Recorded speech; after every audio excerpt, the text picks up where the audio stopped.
बलमारी ही जालू मेरा हमारी जालू मेरा, अरे गढ़वाला में बाग लगो, गढ़वाला में बाग लगो, बाग की वे डेरा मेरा फहाँ बाग रे, बाग की वे डेरा मेरा फहाँ बाग रे। बल गुठारी को खींचा, हाँ गुठारी को खींचा, अरे पहली पहली बाग गई, पहली पहली बाग गई, लंसडॉन का बीचा मेरा फहाँ बाग रे।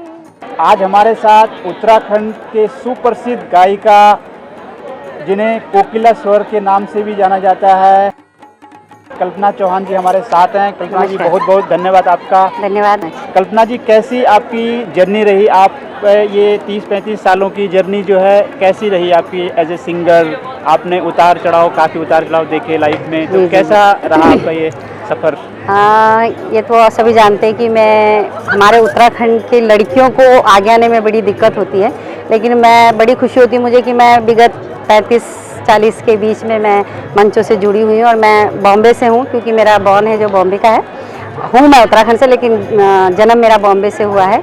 तो बॉम्बे से ही मुझे संगीत का शौक रहा, तो मैं मंचों के माध्यम से रही हूँ। लेकिन हम उत्तराखंड की लड़कियों को थोड़ा सा मंचों में जाने के लिए पहले बड़ा, जिस वक्त हम लोगों ने मंच साझा किया था उस टाइम थोड़ी सी प्रॉब्लम थी कि लड़कियों को मंच में गाने नहीं दिया जाता। लेकिन हम लोगों ने, मेरे फादर इंडस्ट्री में रहे, फिल्म इंडस्ट्री में, तो उन्होंने मुझे बड़ा सपोर्ट किया। इसके बाद शादी के बाद चौहान जी ने मुझे बहुत ज़्यादा सपोर्ट किया है मंच के माध्यम से।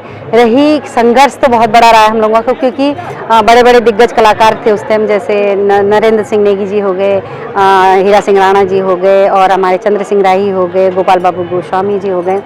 और उस वक्त उनका बहुत वो था। उस पीरियड में हम लोग मंच में जब आने लगे थे उन्हीं के साथ साथ ही, तो हमें बड़ी खुशी हुई, क्योंकि मंच में देखना, लेकिन नए कलाकार को मौका बहुत कम मिलता है। लेकिन मैं अपने आप को बड़ा खुशकिस्मत समझती हूँ, क्योंकि मुझे बहुत जल्दी मंच के माध्यम से लोगों तक, अपने दर्शकों तक पहुँचने का मौका मिला है। संघर्ष बहुत रहा है यहाँ तक पहुँचने के लिए, और इसके लिए मैं यहाँ तक अगर मैं पहुँची हूँ तो मैं उत्तराखंड वासियों का बहुत दिल से धन्यवाद करती हूँ, क्योंकि उन लोगों ने हम लोगों को सुना, हमारी कैसेटें खरीदी, हमें प्यार दिया, और आज हम लोग उत्तराखंड के लोग गायिका के नाम से जानते हैं लोग हमको, तो मैं दिल से उनका धन्यवाद करती हूँ। कल्पना जी, जैसे कि आपने बताया आप मुंबई से हो, और जैसे कि हमारी जानकारी में राजेंद्र जी कोटद्वार जी से, बिल्कुल। तो आपने मुंबई में रह के, एक महानगर में रह के, कैसे आपकी आवाज़ जैसी है, आपकी आवाज़ का जादू जैसे है, तो आपने कैसे डिसाइड किया, या क्या इंस्पिरेशन आपके अंदर आया कि मुझे उत्तराखंडी सिंगर बनना चाहिए, उत्तराखंडी गाने गाने चाहिए, उत्तराखंडी संस्कृति को आगे लेके आना चाहिए? आप चाहते ही तो आप ऐसे फिल्मों में भी आ सकती थी, हिंदी में भी आ सकती, तो कैसे आपके अंदर ये इंस्पिरेशन? आपने बहुत अच्छा क्वेश्चन किया। एक्चुअली हम लोग बॉम्बे में ही रहे हैं, तो हमारा वहाँ पे स्ट्रगल पीरियड मेरा बहुत कम रहता है, क्योंकि मेरे फादर इंडस्ट्री में थे, तो मुझे शायद मौका मिल जाता। लेकिन हम लोगों को बचपन से ही अपनी बोली भाषा से बड़ा लगाव रहा है, क्योंकि हमारे घर में मेरे मम्मी पापा अपनी भाषा बोलते थे, गढ़वाली भाषा, क्योंकि मैं मायके से गढ़वाली हूँ, और चौहान जी वैसे रहते तो कोटद्वार थे, लेकिन मूल वो कुमाऊँ के हैं।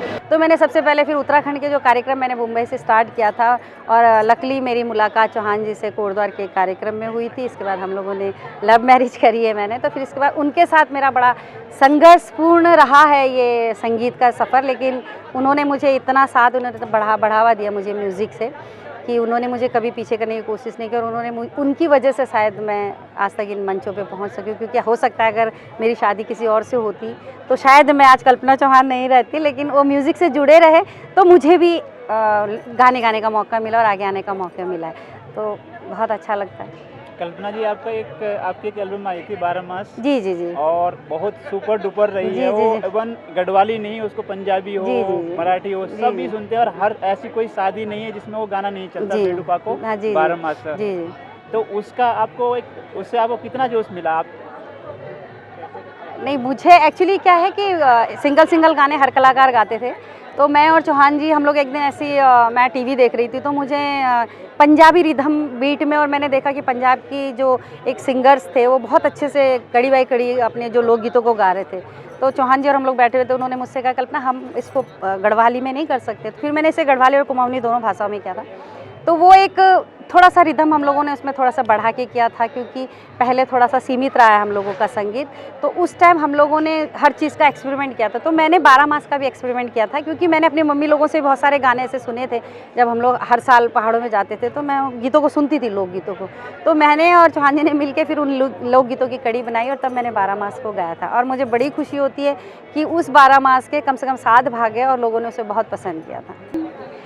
बेडुपाको बारुमासा, बेडुपाको बारुमासा, हो नारायण कफल पाकु चेता मेरी छैला, हो नारायण कफल पाकु चेता मेरी छैला। पहाड़े की नंदा देवी, अल्मोड़े की नंदा देवी, हो नारायण फूल चढ़ूं लपाती मेरी छैला, हो नारायण फूल चढ़ूं लपाती मेरी छैला। अभी आप जैसे विदेशों में आप गए थे, जी, आपने अलग अलग कंट्रीज में गए और वहाँ पे भी आपने गढ़वाली संस्कृति को आगे रखा। गढ़वाली संस्कृति आपका बहुत बड़ा योगदान है कल्पना जी, गढ़वाली संस्कृति को बढ़ाने में। तो वहाँ पे कैसा रिस्पांस मिला आपको, क्या एक्सपीरियंस रहा आपको विदेशों में, कैसा एक्सपीरियंस गढ़वाली? नहीं, बहुत अच्छा, बहुत अच्छा। मतलब हम लोग जब पहली बार हम लोग गए थे, मैं यूए की 5 कंट्री में गई थी। दीपक ध्यानी जी उन्होंने मुझे निमंत्रण दिया था तो मैं वहाँ गई थी। तो मुझे एक बार के लिए लगा था कि हम लोग अपनी उत्तराखंड से, अपने हिंदुस्तान से दूर जा रहे हैं और पता नहीं वहाँ का माहौल कैसा होगा, पता उन लोगों को हमें उन लोगों के साथ इतना कंफर्टेबल फील होगा कि नहीं होगा। लेकिन जब हम लोग वहाँ गए तो हम लोगों को बिल्कुल भी नहीं लगा था कि हम अपने उत्तराखंड से दूर है। इतना प्यार दिया उन लोगों ने और उन लोगों ने हमारी इतनी अच्छे से सेवा भाव करी, इतना अवगत किया, बहुत सम्मान दिया कि मेरे ख्याल से कि उत्तराखंड का हर कलाकार वहाँ गया हुआ और उन लोगों ने उनको बराबर ही सबको सम्मान दिया है। तो कहीं से भी हमें ये नहीं लगता था, चाहे वो खान पान हो, रहना हो, उनसे मुलाकात हो, उनसे बातचीत हो, तो एक पल के लिए भी हमें नहीं लगा कि हम लोग उत्तराखंड से बाहर हैं। कल्पना जी, बीच में आपके साथ कुछ ऐसा इंसिडेंट हो गया था जिसमें आपको थोड़ा सा फिजिकली प्रॉब्लम हुई थी, तो उस पल से कैसे आप उस पल, एक बार ऐसा लगा था शायद कल्पना जी दोबारा बिल्कुल गा पाएंगी, तो कैसा आपका वो पल, आपने एक जोश के साथ दोबारा सेम वही पिछला रिटर्न ले आए कि हाँ ये सच है कि 2010 25 जून को मेरा एक्सीडेंट हुआ था। मेरा ब्रदर और हम दोनों थे, उसका एक हाथ गया, मेरे दोनों पैर गए थे। तो ये है कि एक पल के लिए तो लगा था कि शायद मैंने अपने मंच को अब हमेशा के लिए छोड़ दिया। जब मुझे एक्सीडेंट के बाद होश आया था तो शायद मेरी जगह कोई और होता तो ये पूछता कि मेरे पैर ठीक हैं या नहीं है। मैंने सबसे पहले गा के देखा कि मेरा गला ठीक है कि नहीं है, क्योंकि मुझे ऐसा लगा कि कल को अगर मेरा पैर नहीं भी रहेंगे लेकिन अगर मेरा गला रहेगा तो हो सकता है मैं व्हीलचेयर के माध्यम से अपने दर्शकों के बीच में रहूंगी। और उत्तराखंड के लोगों ने, इवन मैं, क्योंकि मैं भोजपुरी भी गाती हूँ, हरियाणा भी मेरा बहुत अच्छे हैं, लेकिन उत्तराखंड के लोगों ने और सभी लोगों ने मुझे इतना प्यार दिया। उस वक्त ऐसा लगा नहीं कि मेरा दुख बहुत ज़्यादा है। मेरा जो दुख था वो सब में बढ़ गया था और सब लोगों ने मुझे तन मन धन से बहुत सपोर्ट किया था। क्योंकि जब मैंने अपने पैर देखे थे तो मैं थोड़ा सा मायूस हुई थी, क्योंकि एक कलाकार को मंच में खड़े होके गाना और अपने दर्शकों से फेस टू फेस बात करना, क्योंकि मैं एक परफॉर्मर रही हूँ, मैं गाना गाती हूँ लेकिन मैं ऐसा चुप के नहीं गाना गाती हूँ, मुझे इंजॉय लेके गाना गाना बहुत पसंद है। तो थोड़ा सा मुझे दुख हुआ था कि मेरे दोनों पैर नहीं हैं तो क्या मैं इन फ्यूचर खड़े होके गा सकूंगी। लेकिन जब फिर मेरे हस्बैंड ने, मेरे परिवार ने, मेरे अपने उत्तराखंड के लोगों ने मेरे लिए इतना दुआ किया और उन लोगों ने चाहा कि मैं मंच में दोबारा आऊँ, तो ये उन लोगों का प्यार था कि मैं फिर दोबारा से मंच में आई हूँ। और जब मुझे पहली बार सिद्धबली बाबा मंदिर में बुलाया गया था, मेरा जून में हुआ था, मैं अक्टूबर में वहाँ नहीं, दिसंबर में मैं सिद्धबली बाबा गई थी, तो अपार भीड़ ने मुझे मेरा स्वागत किया था और मेरे सम्मान में खड़े हुए थे।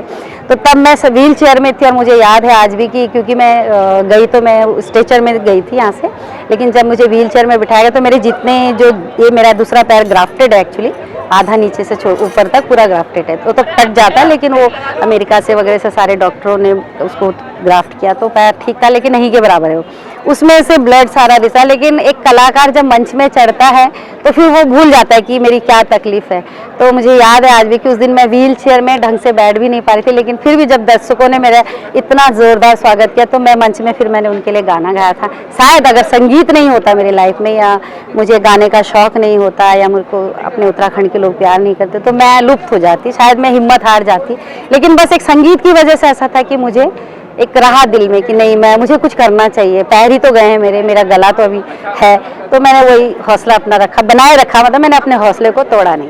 कल्पना जी, ये लोगों का प्यार है जी। इतने सारे लोग, पूरा उत्तराखंड आपके साथ में जी, जुड़ा हुआ है। बिल्कुल, लोगों का बिल्कुल, प्यार है कि आप बिल्कुल, सही सलामत बिल्कुल, हो और आपकी आवाज़ बिल्कुल निखरती जा रही है। जी जी तो ये जैसे कि हम देखते हैं गढ़वाल की संस्कृति को अक्सर लोग भूलते जा रहे जी हैं। जी बिल्कुल। तो एक संस्कृति में क्या आप मैसेज देना चाहोगे लोगों को कि मैं ये चाहती हूँ कि हम कहीं भी रहे, चाहे हम उत्तराखंड में रहे, हिंदुस्तान में रहे, हिंदुस्तान से बाहर रहे, लेकिन हमारी पहचान हमारी संस्कृति है, हमारी बोली है, हमारी भाषा है, हमारा रहन सहन खान पान ही हमारी पहचान है।